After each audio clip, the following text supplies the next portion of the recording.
Hey guys, फिर से हम आ चुके हैं द अनमैच्ड फाड़ हाउस जस्ट 20 फॉर्म एपिसोड 15 के साथ। वीडियो के स्टार्टिंग पे हमें इकिंग के फादर और क्यूनियन के फादर को दिखाया था, जहाँ पे इकिंग के फादर कह रहा होता है कि मास्टर ने हमें आर्मी कलेक्ट करने का जो टास्क दिया है वो मैं चिलिंग नेशन से कलेक्ट करूंगा और एल्डर क्यून जिया नेशन से आर्मी कलेक्ट करेगा। और बात रही इंजू और थर्ड प्रिंसेस की, और तभी हमें दिखाया था कि अचानक से पास्ट का सीन जब वो सभी घर आ रहे थे, तब थर्ड प्रिंसेस का आंट चैनफिन को कहता है कि मिस्टर चैन, आप अगर बुरा ना माने तो मैं क्या यहाँ पे रह सकता हूँ और रह के थोड़ा बहुत घास काट लूँगा और आपके लिए थोड़ा बहुत काम कर लूँगा। ये सुन के चैनफिन कहता है कि अगर आप यहाँ पे रहना चाहते हो तो ठीक है, पर मैं सिर्फ खाना वगैरह ही दे सकता हूँ, कोई सैलरी वगैरह नहीं दे सकता। क्या आप श्योर हैं? ये सुन के थर्ड प्रिंसेस का आंट कहता है कि जब तक मैं मिस्टर चैन के लिए काम करूँगा ये मेरे लिए बहुत ही किस्मत की बात है और मुझे और किसी चीज़ की ज़रूरत नहीं है। और तभी थर्ड प्रिंसेस कहता है कि मैं भी फूलों पे पानी दूंगा, मुझे भी काउंट कीजिए। उन दोनों की ये बातें सुन के चैनपिन कहते हैं कि हाँ, अगर आप दोनों काम करना ही चाहते हैं तो जल्दी से जाके बैग पैक करके ले आ जाइए। सीन प्रेजेंट पे आता है जहाँ पे इकिंग के फादर थर्ड प्रिंसेस और थर्ड प्रिंसेस के आंट को कह रहा होता है कि मास्टर का ऑर्डर फॉलो करना और मास्टर को कभी निराश मत करना, और अभी हम जा रहे हैं। ये सुन के थर्ड प्रिंसेस कहता है गुड बाय सीनियर। हमें दिखाया था कि वो सभी चला जाता है उड़ के, पर यहाँ पे इकिंग के फादर और इकिंगो रह जाता है, जहाँ पे इकिंग के फादर इकिंगो कह रहा होता है कि इकिंगो तुम्हें पता है तुमने आज कितनी बड़ी गलती की है। ये सुन के इकिंगो कहता है कि क्या? इकिंगो के फादर कहता है कि तुमने सोचा था मास्टर ने तुम्हें जो टास्क दिया है वो तुम कंप्लीट कर लियो, तो बहुत ही संतुष्ट महसूस कर रहे थे, ये तुम्हारी सबसे बड़ी गलती थी। और तुम मास्टर का पैदा हो, तुम कभी भी मास्टर के लिए खुद के दिल में रोमांटिक फीलिंग्स नहीं बना सकते जो तुमने बनाई थी, ये तुम्हारी दूसरी सबसे बड़ी गलती थी। इकिंगो के फादर कहता है किंगू, मैं तुम्हें एक अच्छा सलाह देता हूँ, तुम्हारे दिल में मास्टर के लिए जो फीलिंग्स है उसे दफन कर दो, क्योंकि तुम मास्टर क्या आता है जो सिर झुका के उदास खड़ा रहता है और वो मन ही मन में कह रहा होता है कि मास्टर के ऊपर मेरा जो फीलिंग्स है, यहाँ तक कि वो फादर ने भी समझ लिया, पर मास्टर आप कैसे नहीं समझे मेरे फीलिंग्स। और किंगू मन ही मन में सोच रहा होता है कि इसीलिए मास्टर ने मुझे कोई ट्रेजर नहीं दिया पर एक पेंडेंट दिया था, हो सकता है मास्टर मुझे चेक कर रहा है और मैं ज़्यादा ही सोच लिया था, मुझे ज़्यादा नहीं सोचना चाहिए था। सीन शिफ्ट होता है, हमें इकिंग के फादर को दिखाता है जो एक आवाज़ आता है और जिसके वजह से वो अलर्ट हो जाता है, और हमें दिखाता है कि अचानक से ब्लैक क्लाउड सेग लीडर धड़ाम से आके इकिंग के फादर के सामने घुटने टेक देता है। ये सब देख के इकिंग के फादर बहुत ही ज़्यादा चौंक जाता है और वो कहता है कि आप यहाँ से अभी तक गए क्यों नहीं। और इधर ब्लैक क्लाउड सेग लीडर कहता है कि मास्टर मुझे यहाँ से जाने के लिए कहा था, पर मैं बहुत ज़्यादा शर्मिंदा हूँ, मैंने आपके लिए साथ जो कुछ भी किया, इसलिए मैं घुटने टेक के आपसे माफ़ी मांग रहा हूँ। इतने पावरफुल इंसान को उसके सामने घुटने टेकते थे कि इकिंग के फादर थोड़ी घबरा जाता है और वो थोड़ी हिम्मत करते हुए कहते कि हाँ अच्छी बात है, तुम सही रास्ते पे आए, मास्टर अगर चाहता तो तुम्हें मार देता, पर तुम्हें क्यों नहीं मारा पता है, क्योंकि तुम कुछ यूजफुल हो सकते हो मास्टर के लिए। ये बातें सुनकर ब्लैक क्लाउड सेग लीडर एक घटिया शकल बनाते हुए कहता है कि हाँ मुझे पता था मास्टर, इसलिए मुझे नहीं मारा क्योंकि मास्टर के लिए एक यूजफुल हो सकता हूँ मैं, और अगर मास्टर को किसी भी चीज़ की ज़रूरत है तो मास्टर को सिर्फ ऑर्डर करने के लिए कहना। ये बातें सुन के इकिंग के फादर कहता है कि ये मेरी डॉटर है इकिंगो, और मास्टर ने इसे ऑर्डर दिया है दायो हाजुन का जो ट्रेजर रिलीज हुआ था उसके जैसा ही और भी ज़्यादा कलेक्ट करने के लिए, अगर आप चाहते हो तो इसका मदद कर सकते हो। ये बातें सुन के ब्लैक क्लाउड सेग लीडर कहता है कि मैं ज़रूर मदद करूंगा और अपनी बेस्ट दूंगा। ये सुन के इकिंग के फादर कहता है कि अच्छी बात है, और इधर इकिंग को दिखाते हैं जो दूसरी तरफ मुड़ के खड़ा रहता है और थोड़ी उदास रहता है, और वो मन ही मन में सोच रहा होता है कि जो भी है छोड़, ज़्यादा ऊंचा सोचने से अच्छा है कि मास्टर पैदा बनने के लिए कड़ी मेहनत करो। सीन सीट होता है, चैनपिन का घर का सीन दिखाया जाता है जहाँ पे चैनपिन कोरियोग्राफी कर रहा होता है और उसके साइड पे जिया बैठा रहता है, जहाँ पे चैनपिन कह रहा होता है कि ज़्यादा लोग जुगाड़ करने के लिए ज़्यादा पैसे की ज़रूरत होती है, और फॉर्चुनेटली ये कोरियोग्राफी मेरी ज़्यादा पैसे पे बिकती है। इधर जिया को दिखाया जाता है जो चैनपिन की कोरियोग्राफी देख के मन ही मन में कह रहा होता है कि मास्टर एक ही स्ट्रोक पे पूरा सितारों को हिला सकता है। फिर हमें बताया था कि कोरियोग्राफी 3 रिलम पे डिवाइडेड है। पहला है बेसिक, जो कड़ी से कड़ी मेहनत करना होगा तभी जाके अच्छे से अच्छा शब्द तुम्हारे दिमाग में आएगा और तुम अच्छे से अच्छा राइटिंग कर पाओगे। जब जिया देख रहा होता है कि चैनफिन उसका मास्टर कोरियोग्राफी कर रहा होता है, उसके इमेजिनेशन में एक अलग ही दुनिया में चला जाता है जहाँ पे स्पिरिचुअल एनर्जी से भरा हुआ होता है, और वो जो भी राइटिंग कर रहा होता है एक स्पिरिचुअल एनर्जी रिलीज हो रहा होता है। इधर हमें जिया को दिखाया जाता है जो मन ही मन में कह रहा होता है कि मास्टर का ये शब्द इतना पावरफुल है कि मेरे खून उबाल रहा है और मैं शब्द की गहराई में इस पूरे माउंटेन को देख पा रहा हूँ और मैं आसानी से पूरे दुश्मन को मार सकता हूँ। और इधर हमें कोरियोग्राफी की दूसरी स्टेप बताया जाता है जो होता है पावर ऑफ अंडरस्टैंडिंग, जिसपे कहा जाता है कि कोरियोग्राफी की असली मतलब होता है तुम्हारे दिमाग में इमेजिनेशन को अलग शब्द से बयां। और इधर हमें जिया को दिखाया था जो कोरियोग्राफी मन ही मन में पढ़ रहा होता है और वो कह रहा होता है कि ज़्यादा खुश मत हो, ज़्यादा दुख मत हो, और बहुत जल्द संत आएगा और खुद की आज़ादी भी आएगा।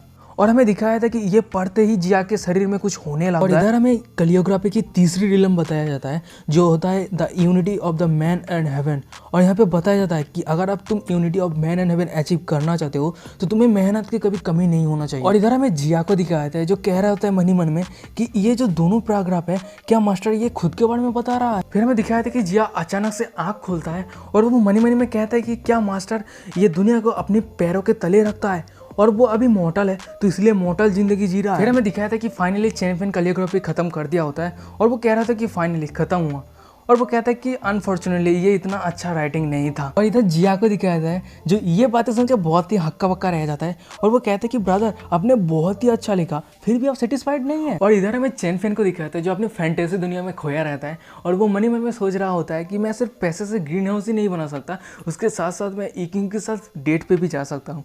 और वो मनी मन में सोच रहा होता है कि मैं समंदर में जाऊँगा, हाय हाय एक। फिर अचानक से उसके आंखों से आंसू आने लगता है और वो मनी मन में कहता है कि मैं क्या कुछ ज़्यादा ही सोच रहा हूँ। फिर मैं देखा था कि अचानक से चैन फैन का नज़र बाहर जाता है और बाहर का नज़ारा देख के वो बहुत ज़्यादा चौंक जाता है और वो कहता है कि होली सेट। और हमें दिखाया था कि घोड़े ने इतना टट्टी किया है कि वो माउंटेन बन गया। हमें घोड़े को दिखाया था जो उसका हालत बहुत ही खराब होता है और ज़मीन पर पड़ा रहता है और फिर भी वो कह रहा होता है कि मैं और भी ज़्यादा खा सकता हूँ और भी मैं कूल कर सकता हूँ।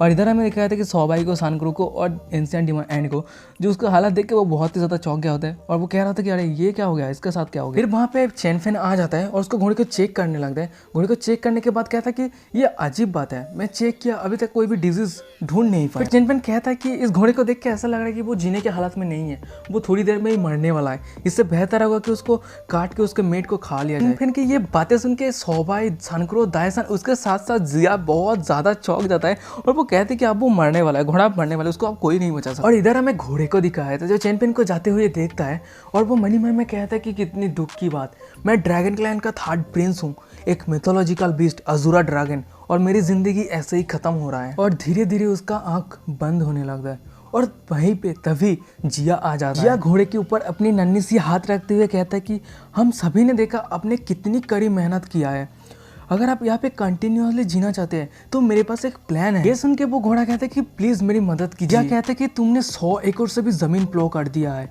और यहाँ पे बहुत सारा ड्रैगन ड्रॉपिंग भी है। गाइस मैं आप सबको बता दूँ ड्रैगन ड्रॉपिंग का मतलब ड्रैगन का टट्टी, ठीक है।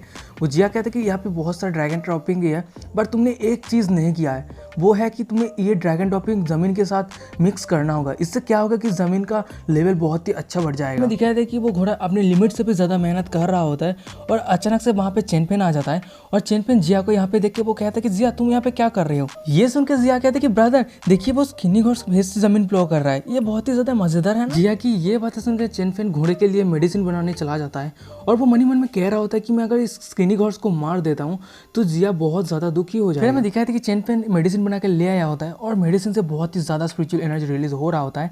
ये देख के जिया कहता है कि ब्रदर, चैंपियन घोड़े को वो मेडिसिन पिलाते हुए कहता है कि ये एक नेथ्रोपैथिक मेडिसिन है, देखते हैं इससे कुछ काम होता है या नहीं। और वो मेडिसिन पीने के बाद घोड़े के नसें फूलने लगता है और वो अचानक से जमीन से उठ जाता है और वो जमीन प्लो करने लगता है फुल एनर्जी के साथ। और वो अपने घोड़े के लैंग्वेज में चिल्लाते हुए कहता है कि मेरे पैर और दर्द नहीं हो रहा है, मेरे शरीर पे पूरा स्ट्रेंथ आ चुका है, मैं ये पूरा जमीन प्लो कर दूंगा। सीन शिफ्ट होते अर्ली मॉर्निंग हो गया होता है जहाँ पे चैंपियन जिया को कह रहा होता है कि जिया कल हम माउंटेन के नीचे टाउन पे जाएंगे। ये सुन के जिया कहते हैं कि किस लिए। सुन के चैंपियन कहता है कि मेरी कोरियोग्राफी पेंटिंग सेल करने के लिए। सीन शिफ्ट होता है, मैं सुबह का सीन दिखाया था जहाँ पे किंगजी टाउन को दिखाया था जहाँ पे एक बंदा अब्बासी ले रहा होता है और उस बंदे का आइडेंटिटी दिखाया था जिसका नाम होता है यान जियोफैंग। और वो मनी मन में कह रहा होता है कि मैं स्क्वाड स्वॉर्ड प्लेस का टॉप जीनियस हूँ पर मैं मेरे स्ट्रेंथ को छुपा के पूरी दुनिया घूम रहा हूँ ब्रेक थ्रू करने के लिए, पर ये बहुत साल हो गया। और उसका नज़र अचानक से घर के सामने जाता है और वो देख के वो बहुत ज़्यादा चौंक जाता है क्योंकि एक बहुत ही टेरिफाइंग ऑरा रिलीज हो रहा होता है।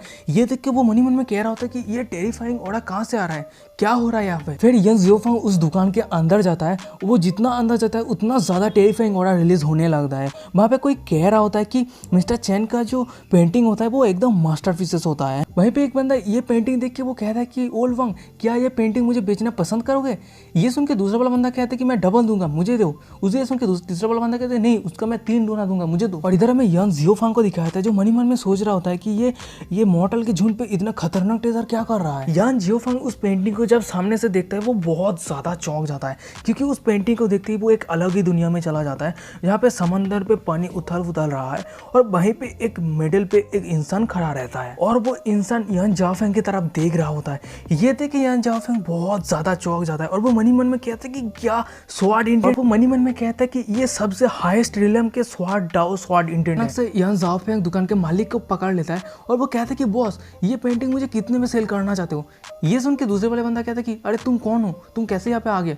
उन्हीं से तीसरा वाला बंदा कहता है कि हाँ हम भी ये पेंटिंग खरीदना चाहते हैं। यान जाओफेंग थोड़ा शांत होता है और वो कहता है कि मुझे माफ करना, मैं थोड़ा एक्साइटेड हो गया था। आपने बताया था कि मिस्टर चेन नाम के कोई इंसान है जो इस पेंटिंग को बनाए, आप मुझे बता सकते हैं वो कहाँ पे मिले। ये सुन के दुकान का मालिक कहता है कि हाँ वो अभी वो पेंटिंग बेच के बाहर निकला है। यान जाओफेंग दौड़ के बाहर आ जाता है और वो मनी मन में सोच रहा होता है कि ये पेंटिंग जिसने बनाया है वो पेंटिंग का लेवल एग्जिस्टेंस भी पार कर दिया है। हो सकता है ये सेनु कॉन्टिनेंट का ड्राइंग एम्पायर है, पर मुझे ये समझ में नहीं आ रहा है कि ये मेयर मॉडल को ये पेंटिंग क्यों सेल किया है। इधर हमें चेन फेन को दिखाया था जो जिया के कंधे पे लेके जा रहा होता है और वहीं पे कोई बंदा कहता है कि हेलो मिस्टर चेन। ये सुन के चेन फेन कहते हैं कि हाँ हेलो। बंदे का पॉपुलैरिटी देख रहे हो। जिया एक खाने की तरफ इशारा करते हुए कहते कि ब्रदर मैं वो खाना चाहता हूँ। अचानक से कोई चेन फेन के पीछे से कहते कि मिस्टर चेन थोड़ी रुकिए। ये सुन के चेन फेन पीछे मुड़ के देखता है और वो कहते कि क्या आप मुझे बुला रहे हैं। वो पीछे कोई और नहीं थे, यान जियोफांग होता है और वो आके कहता है कि मैं यान जियोफांग हूँ, एक स्वॉर्डमैन, और मैंने आपका पेंटिंग देखा वो बहुत ही अच्छा था। ये सुन के चेन फेन मनी मन में कहते हैं कि वो स्वॉर्डमैनशिप के साथ साथ वो पेंटिंग भी पसंद करता है। वैसे जो भी हो मैं उसकी मदद कर देता हूँ। फिर यान जाओफांग को एक पेंटिंग देते हुए कहता है कि ये पेंटिंग 10 गोल्ड कॉइन का है और ये हमारा किस्मत था कि हम दोनों ये भीड़ शहर में मिलेंगे, तो इसलिए मैं आपको ये सेल कर रहा हूँ। और वो यान जाओफांग गोल्ड कॉइन दे देता है और वो कहता है कि थैंक यू मिस्टर चेन। फिर चेन पेन वहाँ से जाने लगता है और अचानक से जिया पीछे मुड़ के यान जाओफांग के दिमाग में कहता है कि तुम मास्टर का ये साधारण पेंटिंग की प्रो फाउंडेशन को समझ सकते हो। फिर हमें दिखाया था कि यान जाओफांग पेंटिंग को खोलता है और वो मनी मन में कहता है कि प्रो फाउंडेशन मीनिंग। अचानक से यान जाओफांग पेंटिंग की दुनिया में चला जाता है और यहाँ पे एक फिनिक्स उड़ रहा होता है बहुत ही खतरनाक सा, और ये देख के यान जाओफेंग की आंखें बाहर निकल आता है और वो मनी मन में कहता है कि क्या फिनिक्स निर्वाणा। यान जाओफेंग फिनिक्स को देख के मनी मन में सोचता है कि ये फिनिक्स फेंगू नेशन का कुलदेव है और वो ये फिनिक्स निर्वाणा हारने के बाद एक चिकन में बदल गया। यान जाओफेंग वहाँ से जाते हुए कहता है कि सीनियर ने मुझे कहा कि फेंगू नेशन में कुछ प्रॉब्लम है, मुझे फेंगू नेशन का हेड बनना होगा। सीन्स शिफ्ट होता है चिलिंग नेशन के सेक्रेट रूम को दिखाया था जहाँ पे कोई कल्टीवेशन कर रहा होता है। वहीं पे हमें चिलिंग नेशन के थर्ड प्रिंसेस को दिखाया था जहाँ पे उसके मदर को कह रहा होता है कि मदर एम्प्रेस फादर एम्प्रेयर को क्या हो गया है। थर्ड प्रिंसेस के मदर रोते हुए कहते हैं कि फेंगू नेशन ने तुम्हारे फादर को धोखा दे दिया है। ये सुन के थर्ड प्रिंसेस कहते हैं कि क्या फेंगू नेशन। ये बातें सुनकर थर्ड प्रिंसेस थोड़ा चौंक जाता है और अचानक से उसके दिमाग में आता है अरे रुको, अरे वही जगह है ना जहाँ पे सेक्ट मास्टर या जाने वाला है, वो जगह सीनियर चेन के कंट्रोल पे लाने के लिए। फिर थर्ड प्रिंसेस अचानक से कहता है कि एम्पायर फादर इम्प्रेस मदर आपको चिंता करने की कोई ज़रूरत नहीं है, मैं रिसेंटली एक इंसान से मिला हूँ और बहुत ही जल्द फेंगू नेशन खत्म होने वाला है। और यही पे आज का एपिसोड खत्म हो जाता है। वीडियो अच्छा लगा मुझे कमेंट करके जरूर बताना। वीडियो अच्छा लगे तो वीडियो को लाइक कर देना, चैनल को सब्सक्राइब नहीं तो क्या करेगा, चैनल को सब्सक्राइब कर दो और वीडियो अच्छा लगे तो वीडियो को कमेंट करके जरूर बताना वीडियो कैसा लगा, और कोई भी ओपिनियन वगैरह देना हो वीडियो डिस्क्रिप्शन को इंस्टाग्राम का लिंक मिल जाएगा, जाकर फॉलो मैसेज जो भी करना है करो। आज के लिए बस इतना ही, मिलता है नेक्स्ट एपिसोड में, तब तक के लिए बाय बाय।